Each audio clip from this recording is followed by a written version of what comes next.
back, viewers, to Dukascopy TV today. Well, I have Bernd Balkenhol in the studio with me, and we're going to have a look at impact investing and social finance. So welcome today. Hello. First of all, in terms of impact investing, now JP Morgan and the Global Impact Investing Network has said that 9 billion will be put into impact investments this year, and this is 12.5% increase from last year. Now, why do you think there's such an increase? And also, what areas do you think we will see the most growth? Well, impact investing is a fairly new trend in the investment community, and there are several reasons which make it actually a little bit difficult to make very precise projections of what the growth will be in this field. One is that many fund managers and pension funds are using the term impact investing for something that they have been doing already before. So we may here actually count something that is not necessarily additional.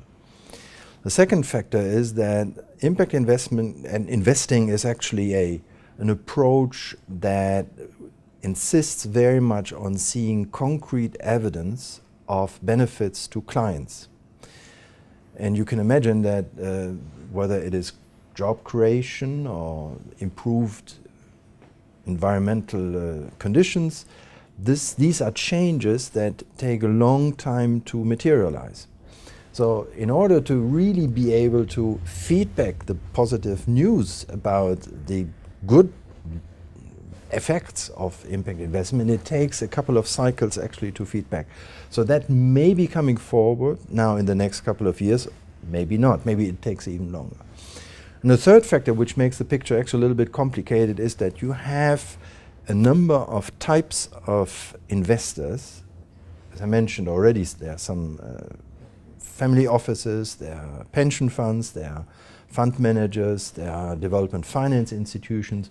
All of them have different profiles and expectations as far as certain social and environmental benefits are concerned. And lastly, it all depends, the growth in impact investing, it depends very much on which particular sector these investments flow to. So far it has been primarily microfinance. But there's also agriculture, there's health, housing, and green technology. So it depends very much where in the next months and years the investment opportunities will arise, and also the absorption capacity of the institutions operating in these sectors. So in short, yes, the growth is substantial, 12% over the last year.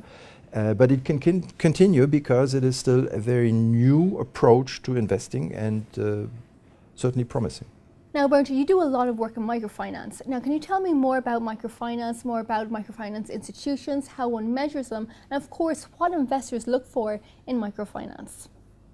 The term social finance simply suggests that financial institutions have a social responsibility to the real economy operators that they are supposed to serve. The interest in this view was very much driven and stimulated and reinforced by the financial crisis, when people started to ask themselves, well, what do we have banks for? Now, there is one particular set of financial institutions that from the very beginning did not question at all their social responsibility, and these are the microfinance institutions. They were all set up to combat poverty or to help particular groups of the population obtain access to financial services.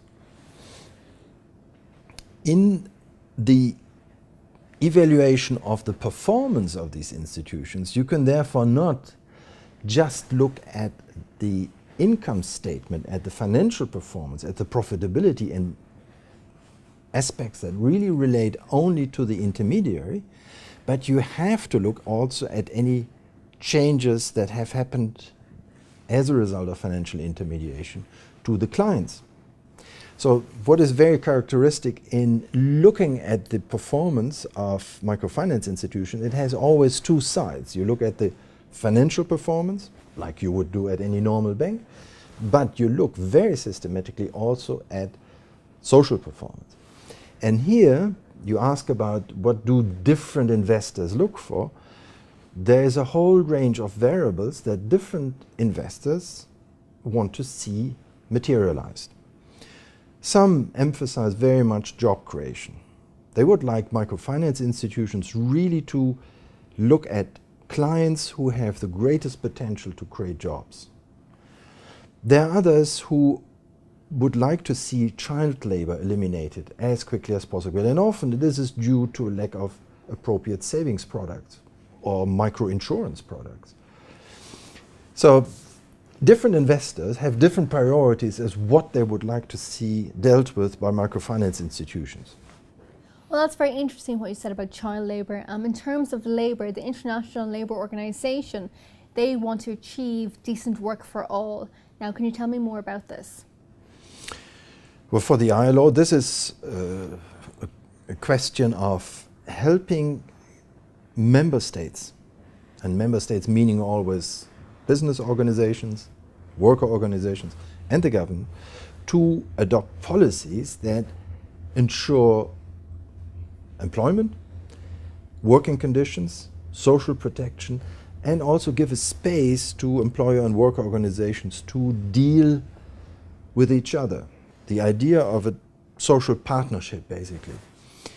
This is, in the eyes of the ILO, the best condition to ensure that we eventually will achieve this goal of decent work for all.